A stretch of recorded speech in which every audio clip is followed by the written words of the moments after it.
কি করেছেন? ব্যবস্থা করেছেন। সুবহানাল্লাহ।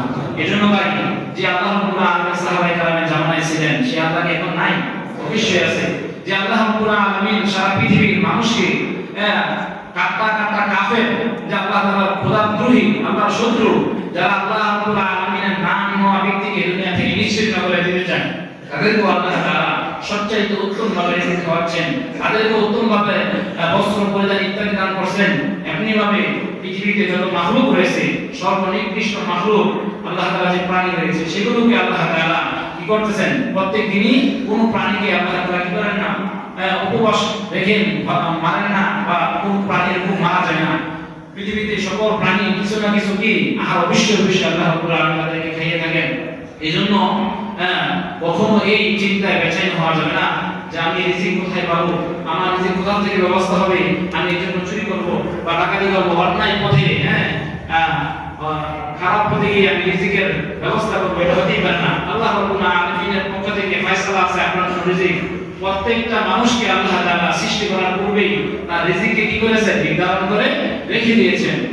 তো সুতরাং একটা মানুষ তার যতদিন সে জীবন ধারণ করবে, জীবিত থাকবে, তো আল্লাহ রাব্বুল আলামিন তার জন্য একটা বরাদ্দ করেছেন। কি করেছেন? রিজিকের একটা বরাদ্দ করেছেন। এইজন্য ওই রিজিক বান্দা যতদিন পর্যন্ত না খায় শেষ না করবে, ততদিন পর্যন্ত তার কি হবে না? মৃত্যু হবে না। এবং যখন তার রিজিক শেষ হয়ে যাবে, অটোমেটিক্যালি আল্লাহ রাব্বুল আলামিন কোনো না কোনো একটা ওসিলা থেকে কি করবেন? দুনিয়া থেকে নিয়ে যাবেন। তো রিজিকের কম হবে না, আবার বেশি আল্লাহ তাআলা আপনাদেরকে দিবেন, বিষয়টা এমন না। বরং যা নির্ধারিত আপনার জন্য আল্লাহ রাব্বুল আলামিন রেখেছেন, কতটুকু পরিমাণে আপনি কি করবেন? খাইতে পারবেন। এইজন্য দেখা যায় অনেক ভাইরা সম্পদশালী হওয়ার পরও খাবার সামনে আসছে, বাহারি রকমের খাবার সামনে, সুস্বাদু খাবার সামনে, তারপর কি করতে পারেন না? খাইতে পারেন না। কেন? যে ডাক্তার থেকে নিষেধ, আমার এই রোগ রয়েছে, ডায়াবেটিস রয়েছে, বা এটা রয়েছে, সেটা রয়েছে, বা রুচির সমস্যা, খাইতে মনে চাচ্ছে না, ইত্যাদির কারণে দেখা যাচ্ছে সামনে খাবার রয়েছে কিন্তু সে খাবার খেতে পারতেছে না, তার খাবার খাওয়ার যোগ্যতা নাই। এই জন্য বলে কি বলে যে যার যতটুকু রিজিক রয়েছে, সে ততটুকু রিজিকে কি করবেন? আহার করবেন। এর চেয়ে বেশিও করতে পারবেন না, আবার কমও করতে পারবেন না। এই জন্য দেখা যায় যে পৃথিবীতে কোনো প্রাণী না খেয়ে মারা গেছে না। এবং বলবেন যেহেতু অনেক মানুষ তো না খেয়ে মারা যায়, গঙ্গা খেয়ে মারা যায়, অনেক প্রাণী দেখা যাচ্ছে না খেতে খেতে তাদের শরীর শিরোকায় হয়ে গেছে, একদম জীর্ণ শীর্ণ হয়ে গেছে, তারা তো না খেয়ে এক পর্যায়ে মারা যায়। আসলে এই বিষয়টা এমন নয়। বিষয়টা হচ্ছে এরকম যে আল্লাহ রাব্বুল আলামিন প্রত্যেককে হায়াত দিয়েছেন, সে এই হায়াত শেষ হওয়ার পর সে অবশ্যই কি করবে? দুনিয়া থেকে চলে যেতে হবে। তো দেখা যায় তার হায়াত ওই অবস্থায় শেষ যে অবস্থায় তার রিজিক না খাওয়া অবস্থায় থাকে, অর্থাৎ কি তার রিজিকও শেষ, তার হায়াতও শেষ। তো আল্লাহ তাআলা একটা ওসিলার মাধ্যমে মানুষকে বা প্রাণীকে কি করেন? মৃত্যু দিয়ে থাকেন। যেহেতু আল্লাহ তাআলা একটা নিজাম আছে, আল্লাহ তাআলা কোনো একটা ওসিলার মাধ্যমে কি করবেন? মানুষকে বা কোনো প্রাণীকে দুনিয়া থেকে নিয়ে যাবেন। তো এই একটা ওসিলা স্বরূপ যে দেখা যাচ্ছে তার খাবার পাওয়া যাচ্ছে না, যে সবার না খেতে খেতে মারা যাচ্ছে, আসলে না খাওয়ার কারণে মারা যাচ্ছে না, বরং তার হায়াতই শেষ হয়ে যাচ্ছে। আর এই না খাওয়াটা ছিল একটা কি? মৃত্যুবরণ করার একটা ওসিলা। আল্লাহ তাআলা এর মাধ্যমে কি করেছেন? নিয়ে গেছেন। কিন্তু এটা বলা যাবে না যে আসলে খাবারের অভাবে সে কি করে গেছে? মারা গেছে।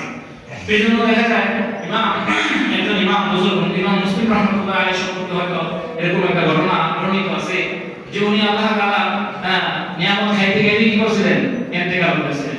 যে একবার উনি একটা মাসআলা গবেষণা করতেছিলেন, বের করতেছিলেন। এটা খুব গুরুত্বপূর্ণ একটি মাসআলা ছিল। তো উনি মাসআলা বের করার গুরুত্ব এতটাই ছিল যে উনি খাবার যে উনি কি করবেন? প্রস্তুত করে খাবেন, বা এটাকে আঞ্জাম দিয়ে সুন্দর করে পরিবেশন করে খাবেন, ওরকম সময় সুযোগ তার হাতে ছিল না। উনি কি করছেন? রাত্রেবেলা এই মাসআলা গবেষণা করার জন্য যখন কিতাব সামনে নিয়ে কি করলেন? মুতাআলা পড়ালেখা ব্যস্ত হয়ে গেলেন। তো মাসআলা বুঝতেছেন এই পর্যায়ে আমার খুব খিদাও লাগছে। তোমার খাদেম বা একজনকে বলছেন যে আমার খাবারের কি করেন? একটা ব্যবস্থা করেন। তো খাদেম বা যিনি ছিলেন তিনি কি করছেন? তার সাথে পাশে একটা বিশাল, আগে মানুষ সাধারণত মূল খাদ্য ছিল বেশিরভাগ যে খেজুর খেতে, আরব দেশের লোকেরা খেজুর খাবার এগুলো খেতে বেশি, শক্তিও বেশি, ভিটামিন বেশি এবং ক্ষুধাও নিবারণ হয়। তো সেই হিসাবে ওনার পাশে কি করা হলো? একটা খেজুরের কি বলে কুড়ি, ঝুড়ি, খেজুরের একটা ঝুড়ি তার পাশে রেখে দেওয়া হলো। তো ঝুড়ি ভর্তি খেজুর, উনি কি করতেছেন? মোতালায় ব্যস্ত রয়েছেন, কিতাব কি করতেছেন? পড়ালেখা করতেছেন। তো পড়ালেখা করতে করতে কোর্স মানে কিতাব আছে তখন উনি পাশে জুড়ি থেকে একটা করে খেজুর খাচ্ছে আর কিতাব পড়তেছেন। ওনার খেয়াল নাই যে কতটুকু খেজুর জুড়িতে আছে বা আমার কতটুকু খাওয়ার দরকার, আমার পেট কি ভরে গেছে নাকি, ওটা ওনার খেয়াল নাই। ওনার মনোযোগ যে ওই গুরুত্বপূর্ণ একটি মাসালা, যা উম্মতের জন্য তিনি কি করবেন, গবেষণা করে বের করবেন। এই গুরুত্বপূর্ণ মাসালার প্রতি মানুষের যখন মনটা খুব মনোনিবেশ হয়ে যায় তখন অন্যদিকে কি থাকে না, খেয়াল থাকে না। তো উনিও একের পর এক হাত নাড়তেছেন আর মুখে নিয়ে খাইতেছেন আর কিতাব মোতালা করতেছেন। এরপর যেমন হয়েছে ওনার মাসালা যেটা উনি বুঝতেছিলেন ওইটা উনি পেয়ে গেছেন, সমাধান পেয়ে গেছেন। এমনি ভাবে ওনার ঝুড়িতে ছিল, ঝুড়িতে যতগুলো খেজুর ছিল ও খেজুরগুলো উনি কি করছিলেন, খাইতে খাইতে শেষ করে ফেলেছেন। এমনকি বর্ণিত আছে যে উনি ওই অবস্থায় আল্লাহ রাব্বুল আলামিন তাকে নিয়ে গেছেন। সুবহানাল্লাহ। দেখেন উনি কি করছেন, ওরা রিজিক খাইতে খাইতে, রিজিক খাবার খাইতে খাইতে উনি কি করছেন, দুনিয়া থেকে চলে গেছেন। তো এই জন্য আল্লাহ রাব্বুল আলামিন কোন কাউকে কি করেন না যে না খাওয়ায় মৃত্যুবরণ করান না, বরং আল্লাহ রাব্বুল আলামিন দেখা যায় অনেক মানুষের খাবারের কারণে কি খেতে খেতে মারা গেছে। তো যাই হোক, এই জন্য কোনোভাবে রিজিকের পেরেশানিতে অবৈধ পন্থায় কি করা যাবে না, রিজিক খাওয়া যাবে না, রিজিকের দিকে যাওয়া যাবে না। এই জন্য কি করতে হবে, হালাল রিজিক ভক্ষণ করতে হবে, যে সম্পর্কে আল্লাহ রাব্বুল আলামিন বলেছেন যে হালাল রিজিক তা ভক্ষণ করা। ইয়া আইয়ুহান নাস কুলু মিম্মা ফিল আরদি হালালান তাইয়্যিবা, হে মানুষ সকল তোমরা কি করো, পৃথিবীতে হালাল এবং উত্তম বহুত পবিত্র রিজিককে আহার করো। ওয়ালা তাত্তাবিউ খুতুওয়াতিশ শাইতান, তোমরা শয়তানের অনুসরণ করো না, শয়তানের পদাঙ্ক অনুসরণ করো না, তার কথা মতো চলো না, তার প্ররোচনা অনুযায়ী নিজের জীবনকে বিলীন করে দিও না। ইন্নাহু লাকুম আদুউম মুবিন, কেননা নিশ্চয়ই শয়তান তোমাদের প্রকাশ্য শত্রু। তো আমরা মনে করি যে হালাল খাবার পাইতেছি না, আমরা হারামের পথে যাই, অথবা শয়তান আমাদেরকে প্ররোচনা দিচ্ছে যে এটা খাইলে তো শক্তি বাড়বে, দেখা যাচ্ছে মদ খেয়ে ফেলতেছি, নিষিদ্ধ খাবার, শুকর নিষিদ্ধ খাবার ওইটাও খেয়ে ফেলতেছি। এই নিষিদ্ধ খাবার খাওয়ার কারণে, হারাম খাবার খাওয়ার কারণে কি হয়, তার ভিতরে একটা প্রতিক্রিয়া হয়। কেউ যদি কি খায়, নিষিদ্ধ খাবার শুকর খায়, তো শুকর খাবার একটা গবেষণা আছে যে সে কি হয়, নির্লজ্জ। শুকর কি হয়, নির্লজ্জ হয়। এই জন্য যারা শুকরের গোশত খায় তারা কি হয়, নির্লজ্জ হয়। এই জন্য দেখা যায় পশ্চিমা বিশ্ব, ইউরোপ কান্ট্রিগুলোতে মানুষ বেহায়াপনা, অশ্লীলপনা বেশি, তারা স্বাভাবিকভাবে মানুষের সামনে চলাফেরা করতেছে উলঙ্গ হয়ে। কেন, তারা ওই শুকরের গোশত খায়, খাওয়ার কারণে হারামের যে প্রভাব রয়েছে, প্রত্যেকটা আলাদা আলাদা প্রভাব থাকে। এই হারামের প্রভাবের কারণে তারাও কি হয়ে যায়, নির্লজ্জ, বেহায়া, উশৃঙ্খল হয়ে যায়। এই জন্য দেখা যায় উলঙ্গ হয়ে তারা কি করতেছে, চলাফেরা করতেছে। এমনি ভাবে মদ খাইলে, ইত্যাদি খাইলে মাতাল হয়ে যায়, পাগল হয়ে যায়, গুনাহ কাজের মধ্যে উদ্বুদ্ধ হয়ে যায়। যে এই সেগুলো খায় সে কি হয়, গুনার প্রতি আকৃষ্ট হয়ে যায়, সে জিনা, ব্যভিচার ইত্যাদি, মারামারি ইত্যাদি কি হয়ে যায়, লিপ্ত হয়ে যায়। এই জন্য হারাম থেকে করতে হবে, বিরত থাকতে হবে। এই সম্পর্কে একটি ঘটনা এমন আছে যে হারাম খাবার খাওয়ার কারণে তার 40 দিন পর্যন্ত কি খাই। আমাদের ওলামায়ে দেওবন্দের বাড়ি ইয়াকুব রাহমাতুল্লাহি আলাইহি দেওবন্দের মুরব্বি, উনি বলেন যে একবার এক ব্যক্তি আমাদেরকে দাওয়াতে নিয়ে যায়, দাওয়াতে নিয়ে যাওয়ার পরে সে আমাদেরকে খাবার খাওয়ায়, পরিবেশন করে খাবার খাওয়ায়। তো খাবার খাওয়ার সময় আমার সন্দেহ হইল যে খাবারের মধ্যে হয়তো হারাম মিশ্রিত আছে। এক পর্যায়ে আমার সন্দেহ হওয়ার পরে খাবার তো খেয়ে ফেলছি, তাকে জিজ্ঞাসা করলাম যে ভাই তুমি যে খাবার পরিবেশন করছো বা আয়োজন করছো এটা কিভাবে আঞ্জাম দিয়েছো? তখন সে বলল যে এইভাবে পদ্ধতিতে, মানে তার খাবার যে আয়োজন করছে এই আয়োজনের মধ্যে কোন এক দিক থেকে হারামের মিশ্রণ ছিল, যার জন্য উনি তখন বললেন যে হাই তুমি তো আমাকে গুনাহে লিপ্ত করে ফেললে, এই যে হারাম খাবার আমার খাওয়াইলে এটার প্রতিক্রিয়া আমার থাকবে। দেখা যায় উনি বললেন যে হারাম খাবার খাওয়ার কারণে, হারাম মিশ্রিত খাবার খাওয়ার কারণে আমার 40 দিন পর্যন্ত খালি বিভিন্ন গুনাহ করার প্রতি মন উৎসাহিত হচ্ছে। এই নামাজ পড়ো না, নফল করা এত প্রয়োজন নাই, ওই গুনাহ করো, এইটা করো, এটা করো, মানে হারাম কাজের প্রতি, গুনাহের প্রতি আমার মন নফস খালি আমাকে ধোঁকা দিচ্ছে, ওদিকে দাবিত হচ্ছে। এরকম 40 দিন পর্যন্ত এরকম হয়েছে। আর এরকম হারাম খাবার খাওয়ার কারণে মানুষের মধ্যে একটা হারাম প্রভাব পড়ে। এজন্য শুধু হারাম নয়, সন্দেহজনক খাবার খেয়েও কি করতে হয়, এরা থেকে বেঁচে থাকতে হয়। এই সম্পর্কেও আবু বকর রাদিয়াল্লাহু তাআলা সম্পর্কেও একটি ঘটনা বর্ণিত আছে যে উনি যখনই খাবার খেতেন যাচাই বাছাই করে কি করতেন খাবার আহার করতেন। একবার উনি ওনার রোজা ছিলেন, রোজা থাকার পরে ওনার ক্ষুধাও ছিল, যখন উনি ইফতার করার পরে ওনার খাদেমকে বললেন যে আমাকে খাবার দাও, খাবার নিয়ে আসো। তো ওই খাদেম বা ওই গোলাম, এই গোলাম তিনি গোলাম ছিলেন, তো এই গোলামটার সাথে এরকম চুক্তি ছিল যে উনি একটা পরিমাণ টাকা বা সম্পদ দেওয়ার পরে অটোমেটিক কি হয়ে যাবেন, আজাদ হয়ে যাবেন। তারপর ওই চুক্তিতে গোলাম খাবারের ব্যবস্থা করে দিতেছে, বলার পরে গোলাম কি করছে, সে খাবার নিয়ে আসার পর আবু বকর রাদিয়াল্লাহু তাআলা তিনি খুবই ক্ষুধার্ত ছিলেন, তার জন্য ওই দিকে জিজ্ঞাসা করার সুযোগ পান নাই বা মনে ছিল না। তো এক পর্যায়ে তিনি এক লোকমা আহার করে ফেলছেন। আহার করার পর তার মনে হলো যে হ্যাঁ আমি যে খাইতেছি এটা কি হালাল না হারাম, এটা জিজ্ঞাসা করি। পরে খাদেম বা গোলামকে জিজ্ঞাসা করলো, এই গোলাম বা এই খাদেম, যে তুমি যে আমার খাবারটা পরিবেশন করলা এটা কোথা থেকে আসছে, এটা কি হালাল না হারাম, কোথা থেকে আসছো তুমি? তখন খাদেম যিনি খাবার পরিবেশন করলেন তিনি বললেন যে আমি এই খাবারটা ব্যবস্থা যেভাবে যে আমি জাহেলিয়াতের যুগে, অর্থাৎ যখন মুসলমান ছিলাম না, ইসলাম কবুল করার পূর্বে জাহেলিয়াতের যুগে একবার কোন সফরে কোথাও যাচ্ছিলাম, প্রতিমধ্যে মানুষেরা আমাকে তাদের ভাগ্য জানার জন্য গণক হিসাবে আমার কাছে কি করে আসে, আয়েশা জিজ্ঞাসা করে যে তাদের ভাগ্য সম্পর্কে, যেটাকে গণক যেটাকে বলা হয়। তো এই ভাগ্য সম্পর্কে যখন জিজ্ঞাসা করে আমি তো আসলে ভাগ্য সম্পর্কে অভিজ্ঞ নই, তারপর কি করেছিলাম যে তাদেরকে ভুলভাল কিছু কথা বলে আমি চলে আসলাম। তো যখন এই ভুলভাল কিছু বলছিলাম, ভাগ্যের কথা বলছিলাম, তখন তারা বলছিল যে আমাকে কিছু পারিশ্রমিক দিবে। তো আমি বলছিলাম ঠিক আছে। তো তারা বলল যে এখন এক সময় আমার সুযোগ সুবিধা মতো আপনাকে আমাদের এই পারিশ্রমিক, আপনি যে আমাদেরকে এই ভালো মন্দ বা ভবিষ্যৎবাণী করছেন বা ভাগ্য বিবেচনা করে জানাইছেন, সেটার জন্য আপনাকে একসময় আমরা এই হাদিয়া বা এই টাকা পয়সা যেটা আছে পারিশ্রমিক সেটাকে আপনাকে দিয়ে দেবো। তো এক সময় আমি আজকে ওদিক দিয়ে যাচ্ছিলাম, ওই জনপদ দিয়ে যাওয়ার পথের মধ্যে রাস্তায় তারা যখন আমাদের সাথে সাক্ষাৎ হয়, তখন ওই জাহিলিয়াতের জামানায় তাদের কাছে যে পাওনা টাকা ছিলাম বা পারিশ্রমিক পাওনা ছিলাম, সেটার বদলে তারা আমাকে কি, ওখানে বিয়ার অনুষ্ঠান ছিল, তো বিয়ার অনুষ্ঠান থেকে আমাকে কিছু আহার দিয়ে দেয় যে এটা আপনাকে দেওয়া হলো ওই পারিশ্রমিক হিসাবে। যখন এই খাবারগুলো পাইলাম, তো ওখান থেকে আমি নিয়ে আসছিলাম, আপনি যখন খাবার চাইলেন তো আমি আপনাকে ওখান থেকে কি করলাম, পরিবেশন করলাম।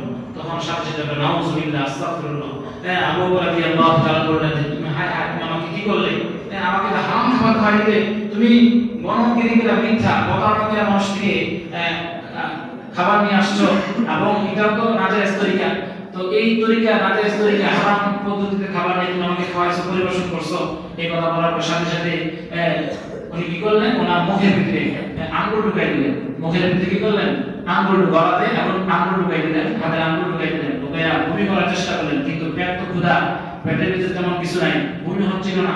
তারপরে তিনি কি করলেন, কিছু পানি পান করলেন, পান করার পরে বমি করে তারপরে পানি সহ কিছুটা বমি করলেন, ভিতরে যা ছিল সেগুলো সহ বমি করলেন।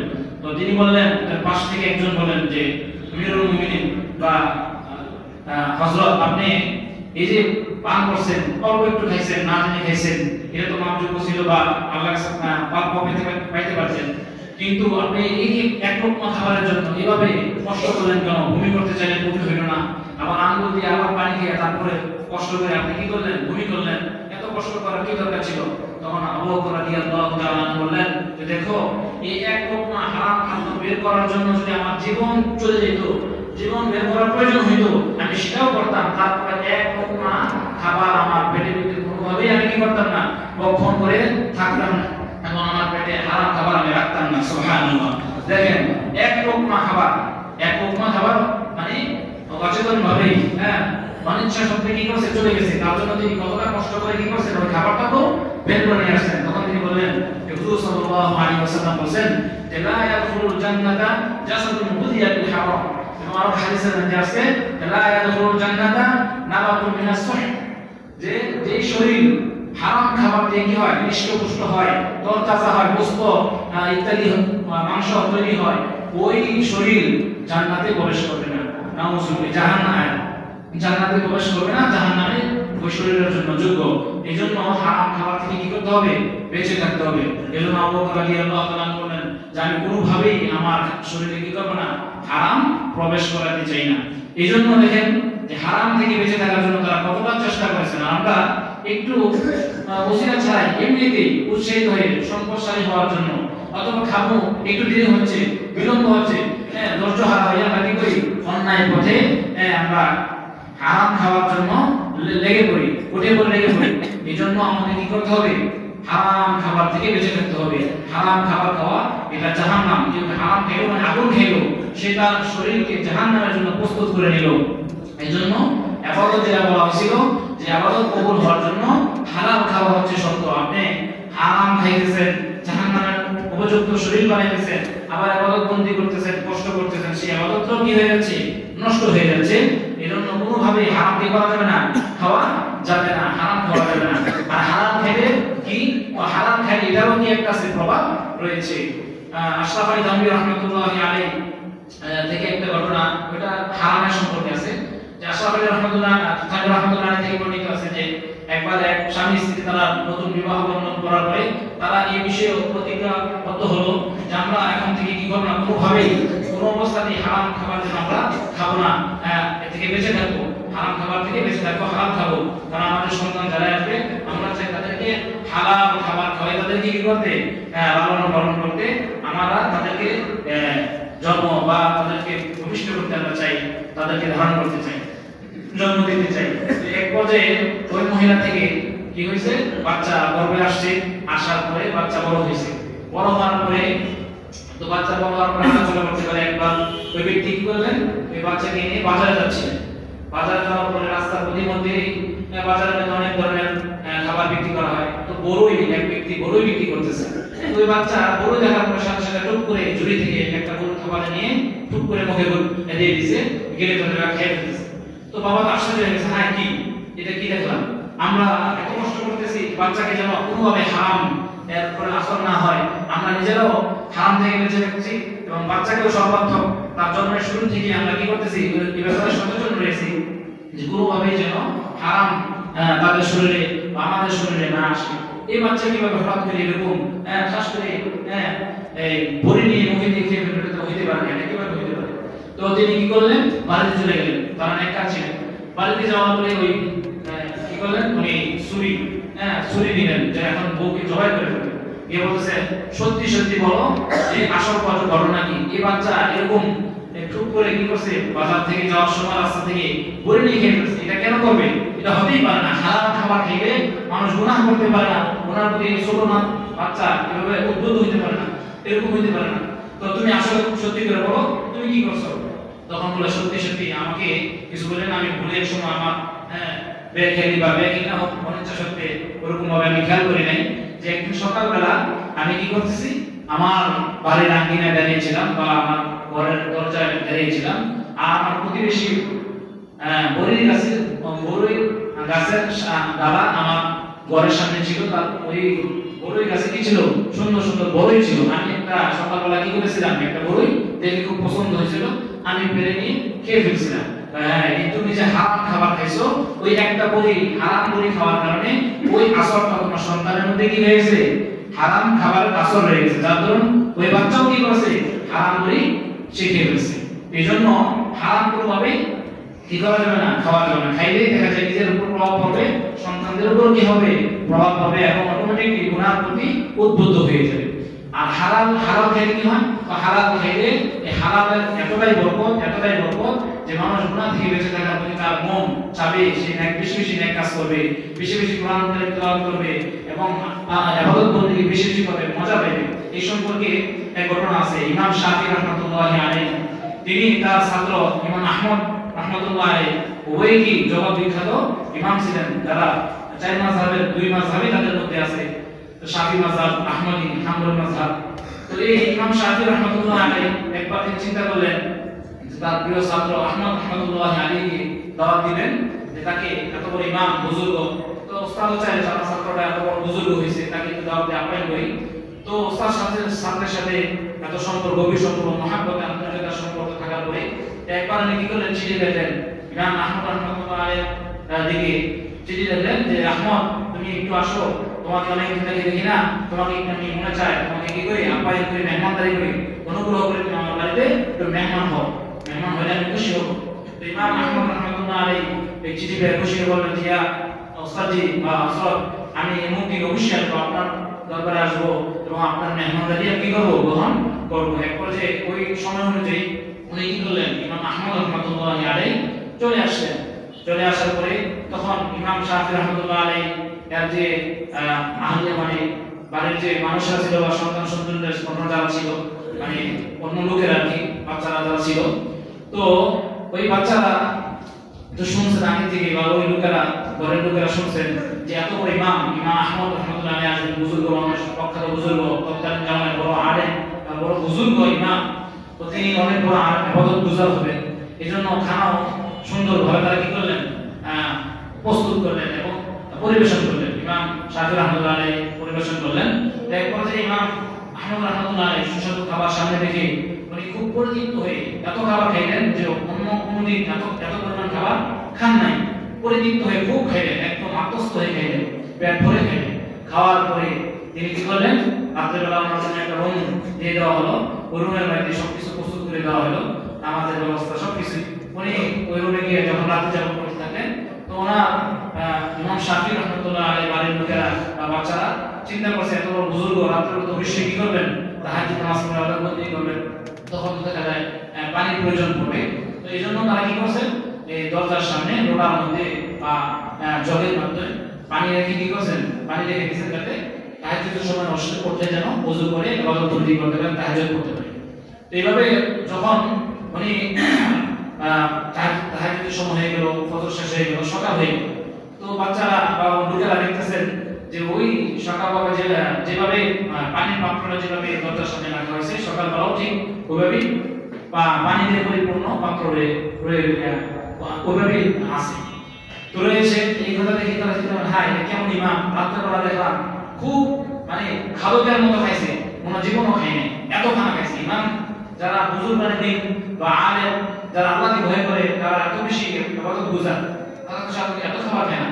তখন দেখলাম তারা খুব খাবার খেয়ে, তখনই আমার জন্য সন্দেহ হয়েছে, তুমি কেমন বুজুর্গ যে এত খাবার খাইতেছেন। আবার দেখা যাচ্ছে রাত্রেবেলা পানি দিলাম তাহাজ্জুদ করার জন্য, অথচ তিনি পানি কি করলেন না, ব্যবহার করলেন না, পানি যে ব্যবহারটা ওদের হয়ে গেছে, উনি কেমন বুজুর্গ। তাই বাড়ির লোকেরা বা বাচ্চারা গিয়ে কি করছেন, ইমাম শাফি রাহমাতুল্লাহ আলাইহির ব্যাপারে নালিশ করছেন যে আপনি বলছেন এত বড় বুজুর্গ, এত বড় ইমাম, তুই কেমন বুজুর্গ, উনি রাত্রে বেশি গেছে। আবার দেখা যাচ্ছে পানি দিয়েছি, পানিও উনি ব্যবহার করে নাই, তাহাজ্জুদ করেন না, ফজর নামাজ পড়ছি না আল্লাহই জানে। হ্যাঁ, তখন এই কথা বলার পর ইমাম শাফি রাহমাতুল্লাহ আলাইহি গিয়ে বলতেছেন যে আহমদ কি খবর, তুমি এভাবে কোন দিন থেকে তুমি এরকম হইলা, কবে থেকে তুমি এরকম হইলা। যে ওস্তাদজি তখন ইমাম জ্ঞানী মানুষ, তাদের কিছুক্ষণ লোক ছিল, তারা বুঝে ফেলছে তখন যে হযরত আসলে বিষয়টা এমন যে আমি তো জানি যে হালাল খাবার খেয়ে যারা আসর আছে, আমি যখন আপনার বাড়িতে আসলাম, আসার পরে যখন আপনি আমার সামনে খানা পরিবেশন করলেন, তো খানা দেখে আমার কাছে মনে হইল বা এরকম অনুভব হইল যে খানার বরকতে পুরো রুমটা আলোকিত হয়ে গেছে এবং খুব সুস্বাদু খাবার দেখে মানে বরকতপূর্ণ মনে হয়েছে। যে এজন্য আমি চিন্তা করলাম যে জীবনে খাবার যতটুকু খাইছে না খাইছে, বরকতপূর্ণ খাবার কোনোভাবে কি করবো না, হাত ছাড়া করবো না, যতটুকু পারে ততটুকু খেয়ে নেবো। কারণ হালাল খাবার খেলে এটা আসর থাকে, আর বরকতপূর্ণ খাবার খেলে এটা আমার জন্য অনেক উপকার আসবে, ইবাদত বন্দেগীতে আমি শান্ত হবো, মজা পাবো। এই চিন্তা করে আমি আপনার, যেহেতু আপনি একজন বুজুর্গ মানুষ, আপনার সবই তো হালাল হওয়ার কথা, আর সেভাবে আমার কাছে অনুভব মনে হইল, তো সে আমি হালাল খাবার পাইয়া হুজুর একদম মন মতো পেট ভরে কি করছি, আচ্ছা মতো খাইছি। হ্যাঁ, যার জন্য আমার খাবারটা বেশি হয়েছে, খাবার খাইছি। আবার কি হয়েছে, এই খাবার খাওয়ার কারণে আমার কি ফায়দা হয়েছে, আমার দুইটা ফায়দা হয়েছে। তো আমার দুইটা ফায়দা, কি দুইটা ফায়দা হয়েছে, তো একটা হচ্ছে আমার এমনি ফায়দা হচ্ছে, আর একটা হচ্ছে আমার যে ইবাদতের ফায়দা হয়েছে। এমনি ফায়দা কি, তো অনেকদিন যাবত একটা মাসালা আমি কি করতেছিলাম না, বুঝতেছিলাম না, কিন্তু এই খাবার খাওয়ার পরে যখন রাত্রেবেলা আমি আমার রুমে গিয়ে মানে বসে গবেষণা বসেছিলাম, তখন আমি ওই অ্যালবামে যখন চিন্তা ভাবনা করতেছি, হঠাৎ করে আমার কি হলো, ওই অ্যালবাম হঠাৎ করে আমার এই বিষয়গুলো প্রায় ওই মাসালা কেন্দ্রিক 100টা মাসালা আমি কি করছি, গবেষণা করে ওখান থেকে বের করেছি। সুবহানাল্লাহ। তো আমার এই মাসালা হলো 100টা মাসালা, ওখান থেকে আমি নতুন করে আবার আবিষ্কার করেছি। তারপরে কি হলো, আর তারপরে ওই অনেকদিন যাবত আমি এশারের ওযু দিয়ে কি করতেছিলাম না, ফজরের নামাজ পড়তে পারতেছিলাম না। কিন্তু এই খাবার খাওয়ার কারণে আল্লাহ রাব্বুল আলামিন আমাকে এই তৌফিক দিয়েছেন যে আমি ওই এশারের ওযু দিয়ে, এশার নামাজের ওযু দিয়ে আমি ফজর নামাজ পড়েছি। সুবহানাল্লাহ। এই হালাল রিজিক খাওয়ার কারণে কতপূর্ণ রিজিক খাওয়ার কারণে আমার এই দুইটা ফায়দা আছে। তখন সকলে আশ্চর্য হয়েছে, সুবহানাল্লাহ, কি আসলে মনে করছিল কি আর হয়েছেটা কি, যে এজন্য হুজুর বা ভালো মানুষ কোনো একটা কাজ করলে যদি বাহ্যিক দৃষ্টিতে মনে হয় যে না আসলে এটা কেমন জানি, তখন আসলে আমরা খারাপ ধারণা না করা। কোরআন আমাকে বলছে ইয়া আইয়ুহাল্লাযীনা আমানু ইজতানিবু কাসীরাম মিনাজ যন, হে ঈমানদাররা তোমরা কি করো, মানুষের প্রতি অধিক মাত্রায় খারাপ ধারণা করা থেকে বেঁচে থাকো। এজন্য কোনো লোক যদি আপনার জানার মধ্যে সে ভালো কাজ করে, ভালো মানুষ বা যে কোনো মানুষের ক্ষেত্রে খারাপ ধারণা করা নিষেধ। তারপরে যদি মানুষটা ভালো হয়, নেককার হয়, তো প্রথমে তো দলিল আদিল্লাহ ছাড়া কোনো কারণ ছাড়াই খারাপ ধারণা না করা। তো তখন তারা সকলে সুবহানাল্লাহ, আমরা মনে করছিলাম যে এরকম তুমি নাকি বেশি খেয়েছো, তারপরে রাত্রেবেলা নামাজ তাহাজ্জুদ পড়ো নাই, অথচ এখন যা শুনতেছি আল্লাহ রাব্বুল আলামিন আমাকে অনেক কবুল করেছেন। হযরত এই খাবার খেয়ে আমার এত উপকার হয়েছে, আল্লাহ তাআলা আমাকে অনেক ফায়দা দিয়েছে। তো এরকম ভাবে কি হারাম খাবারের কি আছে ফায়দা রয়েছে। এমনি ভাবে দেওবন্দের একটি ঘটনা আছে যে এক ব্যক্তি ছিলেন, উনি খুব বুজুর্গ ছিলেন, সাধারণ মানুষ, পাবলিক, কেউ দিনদার, প্রত্যেকটা কাজ কর্ম চলাফেরা ওঠা বসা সুন্নাহ অনুযায়ী কি করতেন, পরিচালনা করতেন। তিনি কোনোভাবেই হারাম মিশ্রণ এটা পছন্দ করতেন না এবং হারামের প্রতি ওনার ঘৃণা ছিল, হারামকে বেছে নিতেন, হারাম খেতেন।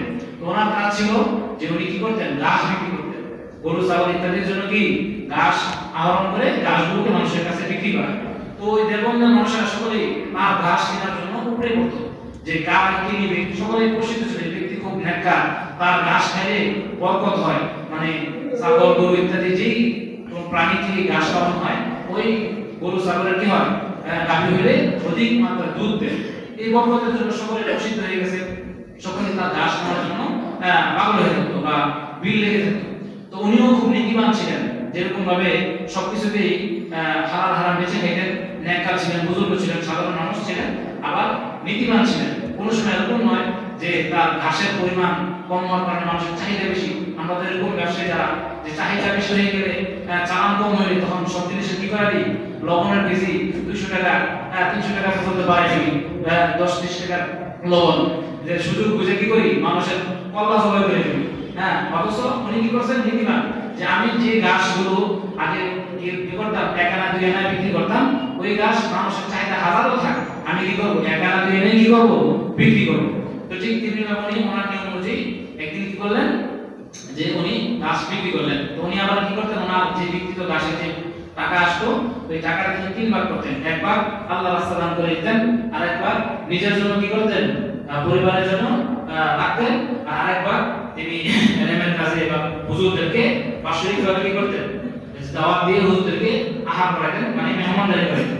তো ঠিক ওনার এই নীতি ছিল, মানুষের ওনার ঘাস নেওয়ার জন্য পাগল হয়ে যেত, ঠিক তিনি এরকম ভাবে ইয়ে করতেন। তো দেওবন্দের কাসেম নন্দী রাহমাতুল্লাহ আলাইহি বলেন যে আমরা সকলেই কি করতাম, সারা বছর ওনার একটা দাওয়াত খাওয়ার জন্য, ওনার বাসায় একটা দাওয়াত খাওয়ার জন্য পাগল, কখন ওই দিনটা আসবে, কখন উনি আমাদেরকে দাওয়াত দিবেন, আমরা তার বাসায় গিয়ে কি করবো, দাওয়াত খাবো। এই আশা থাকতাম, কেন উনি নেককার মানুষ, দিনদার মানুষ এবং নীতিবান মানুষ। তার খাবার খেলে এই খাবারের কি হয়, আমাদের মধ্যে ভালো আসর হয়, প্রতিক্রিয়া হয়, ইবাদতের প্রতি আগ্রহ বাড়ে এবং নেক কাজ বেশি করতে মনে চায়, মজা পায়, স্বাদ পায়, গুনাহের প্রতি মন চায় না। এইজন্য আমরা কি করি, যে আমাদের মনে চায় যে উনি কখন দাওয়াত দিব, ওই দাওয়াতটা খাবো। এইজন্য কি করতেন, পরিবারে দাওয়াত খাওয়ার জন্য উদ্গ্রীব হয়ে থাকতেন। যে উনি কি কারণে ভাই, উনি নীতিমান ছিলেন, হালাল ভাবে কি করেছেন, কামাই করেছেন, হালাল ভাবে এটা ব্যয় করেছেন, উত্তম জায়গায় ব্যয় করেছেন। আর এইজন্য দেখেন, এই হালাল খাওয়ার কারণে, হারাম থেকে বেঁচে থাকার কারণে আল্লাহ রাব্বুল আলামিন এই হারামের দ্বারাও নিজেকেও যেরকম উপকৃত হওয়ার তৌফিক দান করেন, অন্যরাও যারাই খাবে তারাও কি হয়, এই হালালের মাধ্যমে উপকৃত হয়। এইজন্য যেটা বলা হয়েছিল যে ইবাদত কবুল হওয়ার জন্য শর্ত কি ভাই, ইবাদত কবুল হওয়ার জন্য শর্ত হচ্ছে, দ্বিতীয় শর্ত হালাল খাবার খাওয়া। এইজন্য হালাল খাবার কি করতে হবে, খাইতে হবে। আলোচনা অনেক ছিল, যাই হোক। তো এইজন্য যদি হালাল খাবার না খাওয়া হয়, হারাম খাবার খাওয়া হয়, তাহলে যে হাদিসের মধ্যে আছে লা ইয়াদখুলুল জান্নাতা জাসাদুন গুদিয়া বিল হারাম, যে হারাম ভক্ষণকারী শরীর কি হবে, জাহান্নামে চলে যাবে। এই গোশ, সুদ ইত্যাদি এগুলো কি হারাম, চাঁদাবাজি করা এটাও কি হারাম, এবং মানুষের কাছে চুরি করে নিয়ে বিক্রি করা এটাও কি ভাই হারাম। এগুলো যত আছে অন্যায় পথে কাজ করা এটা কি হারাম। হুজুর সাল্লাল্লাহু আলাইহি ওয়াসাল্লাম উম্মতকে হারাম থেকে বেঁচে থেকে হালাল পথে উদ্বুদ্ধ করেছেন। তিনি বলেছেন যে তোমরা কি করো, হালাল কামাই করো, নিজের হাতে উপার্জিত হালাল খাবার এটা উত্তম খাবার, এর চাইতে উৎকৃষ্ট খাবার পৃথিবীর বুকে নাই। এমনি তিনি বলেছেন যে দাউদ আলাইহিস সালাম তিনি নিজে কি করতেন, নিজের হাতে কামাই করে ইত্যাদি লোহা ইত্যাদি কাজ করে কি করতেন, তারপরে হালাল জীবিকা অন্বেষণ করতেন। সমস্ত নবীদের দিকে আপনি তাকান, প্রত্যেক নবীরাই কেউ না কেউ কি করেছেন, গরু ছাগল ইত্যাদি জীবিকার জন্য বা হোক বা এমনিতে উম্মতকে শিক্ষা দেওয়ার জন্য, বিভিন্ন মাসালা জানানোর জন্য বা হালাল রিজিক উন্মোচন করা, এটা যে খারাপ কিছু না। চাই সেটা গরু ছাগল চড়ানো হোক, চাই সেটা অন্যের সাথে ব্যবসায়িক কাজে সম্পৃক্ত হয়ে তার কি কর্মচারী হয়ে হোক, যে কোনো ভাবে হোক, তারপরে কি করতে হবে, হালাল রিজিক আহার করতে হবে। এজন্য প্রত্যেকটা নবীরাই কি করেছেন, গরু ছাগল ইত্যাদি চড়িয়েছেন এবং কেউ কেউ অন্যান্য দিনেও কি করেছেন, কাজ করেছেন। তারপরে কি করেছেন, শ্রেষ্ঠ মানুষ হওয়ার পরেও, উৎকৃষ্ট মানুষ হওয়ার পরেও তারা এই কাজগুলো করেছেন। সাহাবায়ে কেরাম রাদিয়াল্লাহু তাআলা আনহুম তারা নিজের হাতে কি করেছেন, কাপড় সেলাই করেছেন, এই কাপড় বিক্রি করে এবং কাঠ কাটছেন, কাঠ বিক্রি করে তারপরে কি করেছেন, নিজের জীবন জীবিকা উপার্জন করেছেন। আবু বকর রাদিয়াল্লাহু তাআলা আনহু তিনি ব্যবসা বাণিজ্য করেছেন এবং কাপড় ইত্যাদি নিয়ে বিক্রি করেছেন। তো খেলাফত পাওয়ার পরেও তিনি কি করছেন, এই কাপড় বিক্রি করার জন্য যখন বাজারে যান, যখন সাহাবায়ে কেরাম দেখলেন যে একজন খলিফা যদি বাজারে গিয়ে বিক্রি করে রাষ্ট্রীয় দায়িত্ব কি পালন করবে, এজন্য বলছেন না হযরত আপনি বিক্রি করার কোনো প্রয়োজন নাই, বাইতুল মাল থেকে আপনার বেতন নির্ধারণ করা হবে, আপনি রাষ্ট্র পরিচালনা করেন। তো দেখেন এত কিছু হওয়ার পরেও তারা কি করছেন, নিজের কামাই করা হালাল টাকা খাওয়ার জন্য চেষ্টা করছেন। চাই সেটা রিকশা চালানো হোক, যে কোনো কুলি কাজ হোক, যে কোনো কাজ হোক, বা এটা অসম্মান না দেখা, বরং হারামটাকে সবাইকে মনে করা, হারামটাকে যত বড় উন্নত মানের হোক না, যত বড় সুন্দর দেখাক না কেন, যত বড় ভালো হোক না কেন, এটাকে বর্জন করা, হারামটাকে গ্রহণ করা, হারামটাকে বর্জন করা। আল্লাহ রাব্বুল আলামিন আমাদেরকে কি করবেন, হালাল রিজিক খাওয়ার তৌফিক দান করেন। হাদিসে মধ্যে আছে যে কেউ যদি একটা কাপড় পরিধান করছে 10 দিরহাম দিয়ে, ওই পরিধানকৃত কাপড়টা যদি 1 দিরহাম কি হয়, হারাম হয়, তো সে যতদিন পর্যন্ত এই কাপড় পরিধান করে কি করবে, ইবাদত বন্দেগী করবে, তার ইবাদত কি হবে না, কবুল হবে না। তো আল্লাহ তাআলা দুনিয়াতে আমাদেরকে পাঠাইছেন ইবাদতের জন্য, এইজন্য কোনোভাবে যেন আমার পোশাক পরিচ্ছদ, খাবার, আহার, বাসস্থান, সন্তানাদি ইত্যাদি যারাই আছে তারা কখনো কোনোভাবে যেন হারাম দ্বারা লালিত পালিত না হয়। আল্লাহ তাআলা আমাদের সকলকে হারামকে পরিপূর্ণ ঘৃণা করে বর্জন করার তৌফিক দান করুন এবং হারাম খাবার তৌফিক দান করুন। আখির দাওয়ানা আলহামদুলিল্লাহি রাব্বিল আলামিন।